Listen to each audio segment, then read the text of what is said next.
Bom dia. Estamos iniciando mais uma semana, como sempre, na presença do Senhor, meditando na palavra de Deus. Esses dias, a última vez nós lemos foi em 1 Tessalonicenses, capítulo 2, até o versículo 12. Prosseguimos hoje a partir do versículo 13. 1 Tessalonicenses, capítulo 2, versículo 13.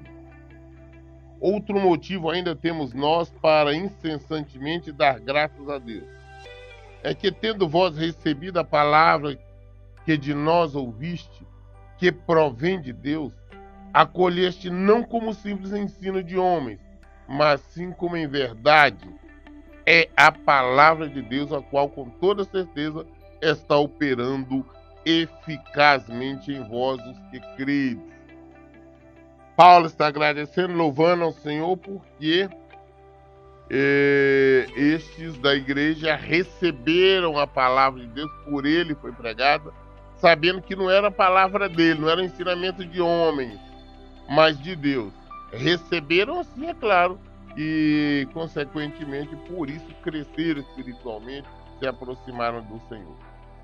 Tanto é assim, queridos irmãos, que vos tornaste discípulos das igrejas de Deus em Cristo Jesus, que estão na Judéia.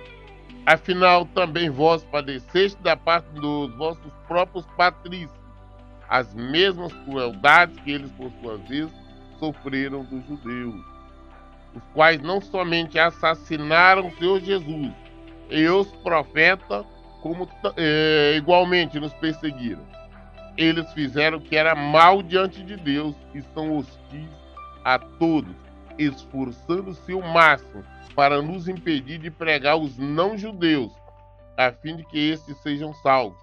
Desta forma, sejam acumulando seus pecados, contudo sobre eles chegou finalmente a ira de Deus. Paulo está falando que ao assumir o Evangelho de Jesus Cristo, ao receberem a mensagem, a palavra, eles assumiram também com isso o sofrimento, luta, perseguições. Perseguições dos judeus. Os judeus não queriam de maneira alguma que a palavra de Deus fosse pregada fora de Israel, ou seja, para os gentios. E eles foram. Então, por isso, tinha uma perseguição contra a igreja e contra os apóstolos, discípulos.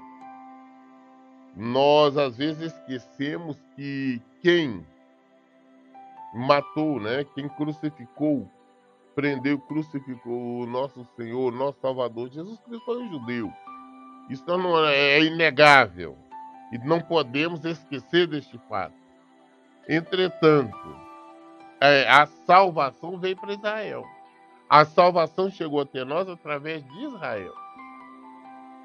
Não podemos misturar essas coisas. Se não fosse Jesus veio para Israel, Jesus era um hebreu, e a partir dali foi que a palavra se espalhou, o evangelho veio para todo mundo. Mas os judeus mesmo são aqueles que perseguiram Jesus, que o traíram, que o traiu, que o prendeu e o crucificou. E mesmo depois da morte de Jesus, da ressurreição de Jesus, no início da igreja, os judeus desencadeou uma perseguição sistemática contra toda a igreja. A perseguição que hoje alguns países persegue a igreja, os cristãos, iniciou-se foi com os próprios judeus. Os judeus que perseguiram Jesus, os judeus que perseguiram a igreja de Jesus Cristo, os judeus que perseguiram os cristãos. A perseguição, a Bíblia nos mostra isso. E é o que Paulo está falando agora, vocês se converteram, vocês assumiram Cristo Jesus, mas também assumiram as perseguições. Nós temos que aprender que quando nós viemos para o Evangelho, Não é essa história que alguns pregadores trazem. Ah, não, você se converteu a Cristo, agora você só vai viver felicidade em felicidade, de alegrias e de tudo mais. Isso não é a verdade. Ao contrário, nós assumimos nosso sofrimento em Cristo Jesus, nós assumimos nossas perseguições. Somos perseguidos, somos ignorados, somos chamados de fanáticos, tudo mais, porque nós cremos no Senhor. E essa perseguição é exatamente aquilo que Jesus deixou bem claro para nós lá em Mateus 10. A perseguição inicia-se na nossa casa, através dos nossos parentes, nossos amigos, pais, filho, mãe, irmão, esposa, marido, enfim, todos eles. A perseguição, as acusações, inicialmente parte deles. Nós somos acusados, mas nós devemos prosseguir olhando para o Senhor. Versículo 17. No entanto, amados irmãos, privados momentaneamente da vossa companhia pessoal, mas não distante do vosso coração, trabalhamos incessantemente com o objetivo de ver os vossos rostos. Por isso queríamos visitar-vos. Eu, Paulo, quis vos saudar face a face, não somente uma vez, mas duas, porém Satanás nos provocou em impedimento. Paulo falou, olha, saudade de vocês, eu queria estar com vocês, nós temos lutado para estar com vocês, visitar vocês novamente. Mas não queria ter uma vez só, mas duas vezes necessário com vocês.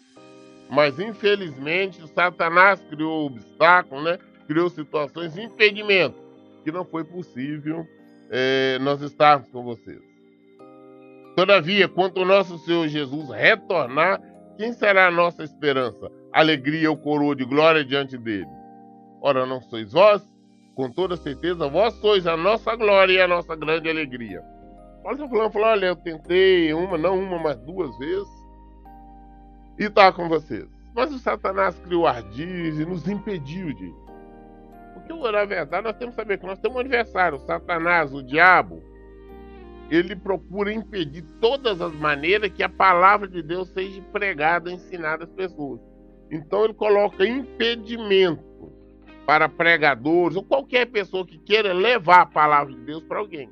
Ele nos impede, cria impedimento para nós falar com nossos familiares, com amigos, inimigos, ou eu ir em determinado lugar pregar ou levar mensagem. É levantado situações às vezes absurdas, para que isso não aconteça. Então foi o que aconteceu com Paulo. O adversário levantou situações raras lá que fez com que ele não pudesse ir novamente a Tessalônica estar pregando. Mas ele está falando, mas quem que é a glória? Quem que é a glória do Senhor? Não é o diabo, não. Sois vós, a igreja dele, né? Nós somos a igreja do Senhor. Nós somos a glória do Senhor. E não é o diabo. 1 Tessalonicenses capítulo 3. Por isso, não podendo mais suportar nossa preocupação por vós, achamos melhor ficarmos sozinhos em Atenas. E desse modo enviamos nosso irmão Timóteo, cooperador de Deus do Evangelho de Jesus Cristo, para vos fortalecer e vos encorajar na fé, a fim de que ninguém fraqueje diante dessas aflições, porquanto estáis bem informados de que fomos destinados para isto. Olha, infelizmente, diante de toda a situação, para que vocês não fiquem preocupados, não fiquem desesperançosos, achar até que nós abandonemos ou deixamos, nós não podemos, mas nós estamos enviando Timóteo. Timóteo era um pastor, foi treinado por Paulo, falou, estou te enviando Timóteo. Para quê? Para que ele possa fortalecer na fé, ele possa estar instruindo, ele possa estar encorajando, ele possa estar levando crescimento espiritual para vocês. E nós estamos levando, por quê? Para pregar a verdade, para ensinar, para que ninguém fraqueje, como ele diz no versículo 3, diante das aflições. Porque nós fomos chamados para as aflições. Nós fomos chamados para a luta. Nós fomos chamados para batalhas, para perseguições. É isso que ele está dizendo. Porquanto estás bem informado de que fomos destinados para isso. Eu me assusto quando eu vejo alguns pastores querer ensinar que quando alguém está passando por luta, por problema, é uma ação do diabo. Ah, não, se você está sofrendo, é uma ação do diabo. Mentira. Nós fomos chamados para o Evangelho. É para o sofrimento. É luta. Nós podemos esperar que as lutas venham. Nós enfrentamos luta de todas as maneiras. É na nossa casa, no nosso trabalho, em toda a área. Mas nós sabemos que nós somos vitoriosos em Cristo. Por isso nós perseveramos. É isso que nós temos que entender. Pois quando ainda estavam convosco, já vos advertimos que haveríamos de sofrer tribulações, como de fato ocorreu, como é do vosso pleno conhecimento. Para Flora, quando eu estava com vocês, eu avisei para vocês que nós iríamos sofrer tribulações, como é do vosso conhecimento. Nós todos, quando nós nos entregamos ao Senhor, nós podemos esperar luta, podemos esperar batalha. Se nós estamos querendo o evangelho de total proteção aqui, aí de cuidadozinho disso aqui, não é o evangelho de Jesus Cristo, não. Nós temos um exemplo do nosso mestre Jesus. E nós vimos as lutas que ele passou desde quando ele assumiu o ministério dele, aos 30 anos, dos 30 aos 33 anos, até a morte dele. Foi luta, foi perseguições. Então nós temos que assumir isso. Essas pregações mentirosas, essas pregações enganadoras. Ah, não, Deus está te dando dinheiro, Deus está te dando carro, Deus está te dando mansão, Deus está te dando isso, aquilo. É mentirosa, é fantasiosa.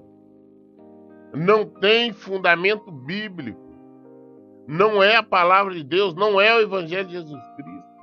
Nós somos chamados para adorar o Senhor, para adorar em espírito e em verdade.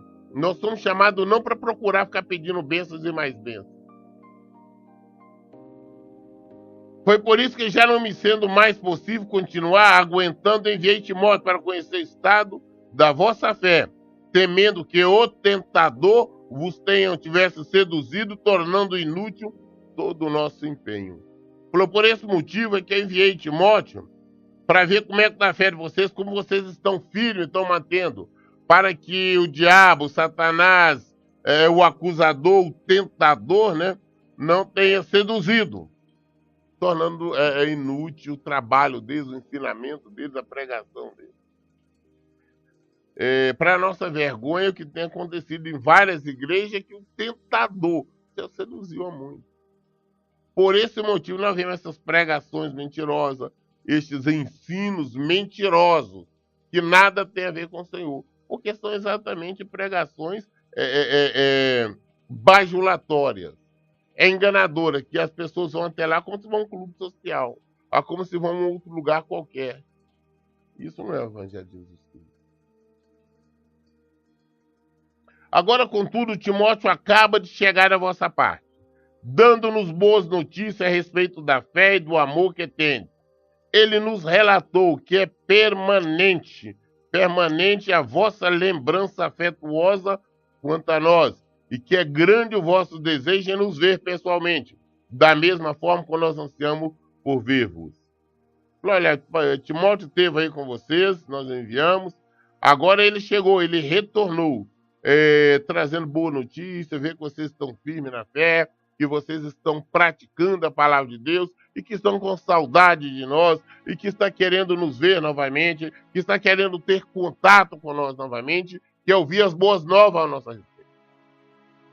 Essa alegria.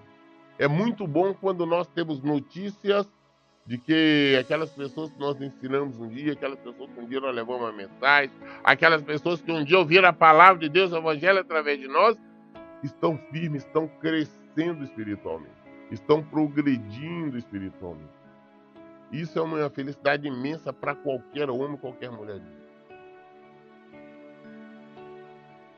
Por isso, irmãos, em toda a nossa necessidade e tribulação, nos sentimos encorajados quando soubemos da fé que temos. Porquanto, se estáis firmes no Senhor, há mais alegria em nossa vida. Pois quanta gratidão podemos expressar a Deus por vós diante da grande satisfação com que nos alegramos por vossa causa perante o nosso Deus, suplicando continuamente, noite e dia, para que possamos ver o rosto e suprir o que falta à vossa fé. Nós agradecemos a Deus pela fé que vocês têm, pela firmeza que vocês estão. E estamos dia e noite clamando a Deus que nos dê oportunidade de voltarmos aí novamente para levar mais a mensagem, para aumentar ainda mais a sua fé, para que vocês cresçam mais espiritualmente. É isso que ele está pedindo a Deus. O pedido de Paulo a Deus não é um pedido outro qualquer, a não ser a fortalecer mais os irmãos, para que esse se aproxime mais do Senhor. Porque de acordo com nós nos aproximamos mais do Senhor, nós levamos, conduzimos outros também. E de fazer discípulo, é exatamente o que Paulo está falando. Jesus falou, e de pregar a toda criatura. Jesus disse, e de fazer discípulo. Discípulo é aqueles que ouvem, aprendem conosco e também passa a pregar o mesmo evangelho, o evangelho de Jesus Cristo, passa a ensinar a mesma verdade. E estes, consequentemente, conduzirão vários ao Senhor, e estes que são conduzidos também da mesma maneira, mas levando o evangelho verdadeiro, fortalecendo a fé de todos. Que o próprio Deus, o nosso Pai, nosso Senhor Jesus, prepara o caminho até vós. Que o Senhor faça crescer e transbordar o amor que tem uns para com os outros e para com todas as pessoas, a exemplo do nosso amor por vós. Que Ele fortaleça o vosso coração para seres irrepreensíveis em santidade diante do nosso Deus e Pai, na vinda do nosso Senhor Jesus com todos os seus santos. Interessante esse versículo 3, nós temos prestado atenção que o pedido de Paulo aqui. Primeiro, no 12, ele começa assim, que o Senhor Jesus faça crescer e transbordar o amor que tem de uns para com os outros. Para com os outros e para com todas as pessoas, a exemplo do nosso amor para com vós. E mais, e que Ele fortaleça o vosso coração para seres irrepreensíveis em santidade diante do nosso Deus. Para que Ele vos fortaleça, para que seja irrepreensível, que não haja motivo de repreensão em relação à nossa santidade em Deus.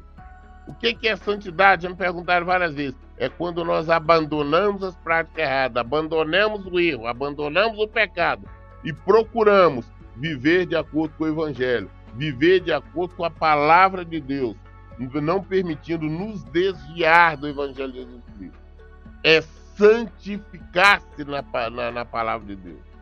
Então o que é que Ele quer? Então, que Ele fortaleça o vosso coração para serem irrepreensíveis em santidade diante do nosso Deus e Pai na vinda do nosso Senhor Jesus com todos os santos. Nós temos que viver em santidade, praticar santidade, sabendo que o Senhor está voltando. E quando Ele voltar, que Ele venha nos encontrar vivendo desta maneira. 1 Tessalonicenses, capítulo 4. Quanto mais, caros irmãos, já vos orientamos acerca de como viver a fim de agradar a Deus. E de fato, assim estáis caminhando. Agora vos rogamos e encorajamos no Senhor Jesus que nesse sentido vos aperfeiçoeis cada vez mais. Paulo falou, não, eu já falei com vocês, nós ensinamos como se deve viver, como se deve portar, ou seja, abandonando o erro, abandonando as práticas erradas, abandonando os pecados, nós orientamos. E nós agora já estamos sabendo que vocês estão vivendo assim. E nós pedimos a Deus que você se aperfeiçoe cada vez mais e mais no Senhor. Pois sabeis os mandamentos que vos recomendamos pela autoridade do Senhor Jesus Cristo. Paulo falou, olha, você sabe os mandamentos que nós recomendamos, que nós falamos, mas pela autoridade de Jesus, no nome de Jesus. Não foi uma exortação de Paulo, não foi um mandamento de Paulo, olha, tem que viver assim, assim, não. Ele falou, mas em nome de Jesus. A vontade de Deus é esta, a vossa santificação. Por isso, afastai-vos da imoralidade sexual. É santificação, é o desejo de Deus. Por isso nós temos que afastar da imoralidade sexual. O que é imoralidade sexual? É solteiro estar mantendo relacionamento sexual. É pecado. Porque sexo é um direito exclusivo dos casais. Tem casos que dizem que não estão fazendo sexo. Mas hoje em dia é uma preocupação muito grande que nós temos que ter com os jovens, porque eles estão viciados em pornografia. Essa pornografia virtual, ficam constantemente vendo sites perigosos. Estou falando somente de... Estou falando já existe crianças mesmo assistindo esse tipo de coisa. Isso está atingindo toda a família. Nós temos que tomar muito cuidado com isso.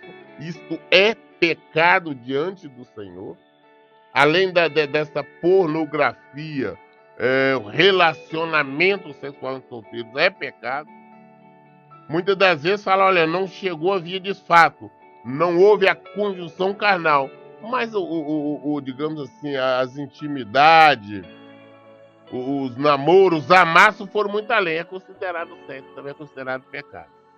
Da mesma forma, nós falamos do adultério, todo aquele que é casado, relacionar-se com outra pessoa também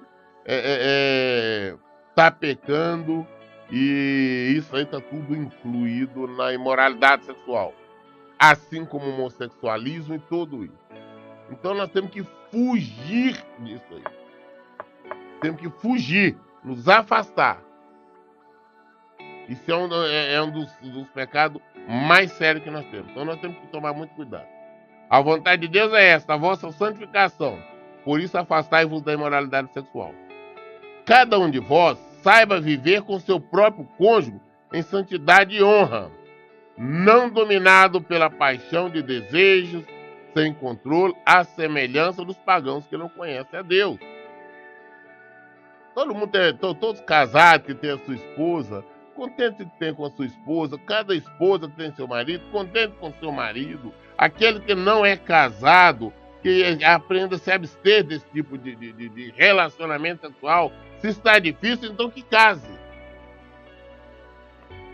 Para que não venha perder o maior, venha perder a salvação por causa deste pecado.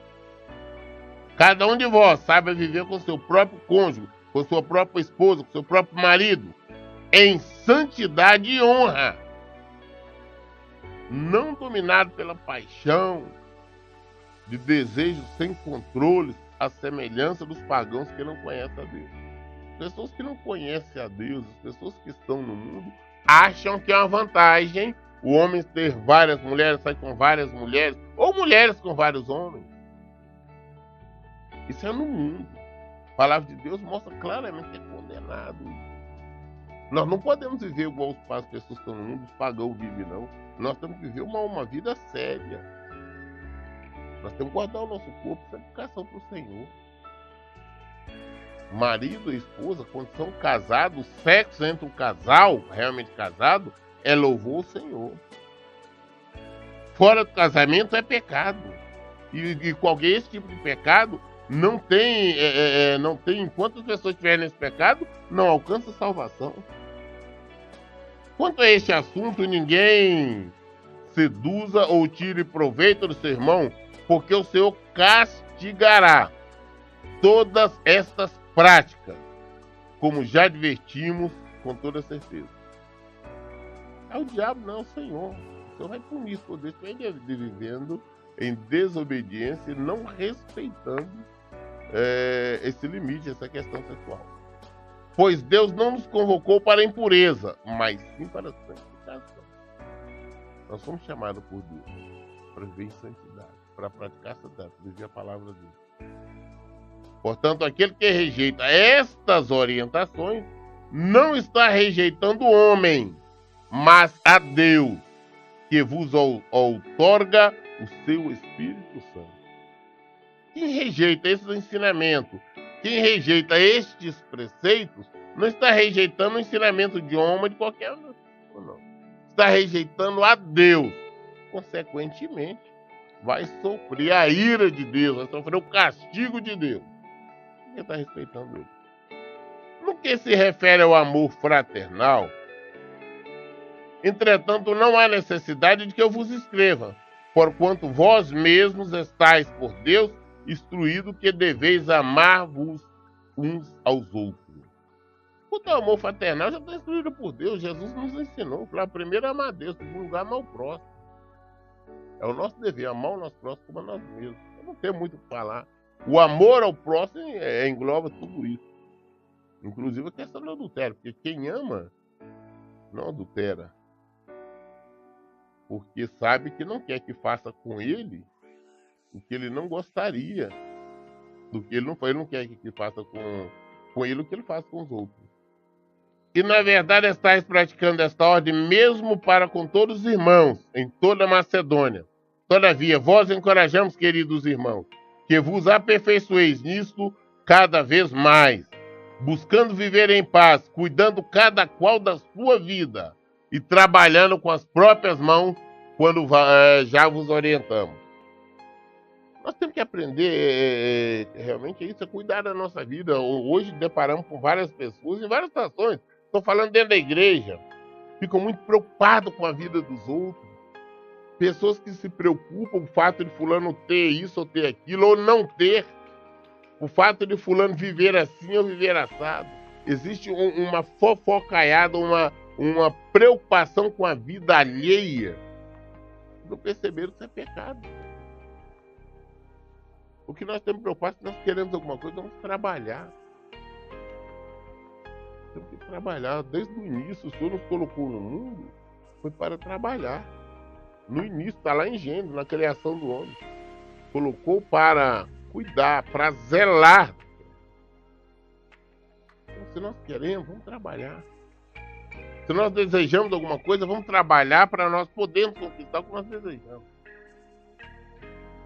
E vamos parar com essa coisa de ter inveja e prestar atenção na vida dos outros. De modo que vos porteis com dignidade para com os de fora e de nada venha necessitar a parte dele. Vamos ser exemplo. As pessoas de fora saber, as pessoas confiarem. Falar, não, que ele ali é uma pessoa que posso confiar, ele trabalha, ele tem o que é dele, é um cristão, mas ele dá um bom exemplo. Ela é uma cristã, ela dá um bom exemplo. Mas infelizmente hoje nós decepcionamos. Porque as pessoas já não acreditam quando alguém diz que é um cristão. No passado era referência. As pessoas queriam admitir um funcionário sendo ele cristão porque sabia que ele era honesto, era trabalhador e respeitador. Mas infelizmente hoje com essa propagação de uma pseudo religião evangélica, está complicado. Mas nós somos cristãos verdadeiros. Nós damos exemplo. Nós somos luz. Nós fazemos a diferença. As pessoas veem nós, pessoas comprometidas com o Evangelho de Jesus Cristo. Elas sabem que nós amamos o próximo como a nós mesmos. Que nós não vamos fazer nada com ninguém aquilo que nós não queremos que eles façam com nós mesmos. Temos que ter essa preocupação. Vamos procurar viver em paz com tudo. Vamos trabalhar, vamos nos manter, vamos sustentar. E além do mais, até mesmo para que nós tenhamos condições de ajudar todos os outros que necessitam. É isso que nós temos que fazer. Nós lemos hoje 1 Tessalonicenses, até o capítulo 4, o versículo 12 do capítulo 4. Querendo Deus, tendo a vontade do Senhor, amanhã estaremos prosseguindo a partir do versículo 13 e também concluindo, porque é só mais um capítulo curto, que é o capítulo 5, que amanhã também nós devemos concluir e logo após darmos início à segunda carta, né, o segundo livro de Tessalonicenses. Mas todas as nossas respostas estão na Bíblia. Vamos buscar a Bíblia, vamos buscar entendimento, vamos buscar sabedoria aqui. Porque em todo tempo eu falo, gente, leia e pratique a Bíblia. Que Deus abençoe, tenha um bom dia, uma boa semana em nome de Jesus.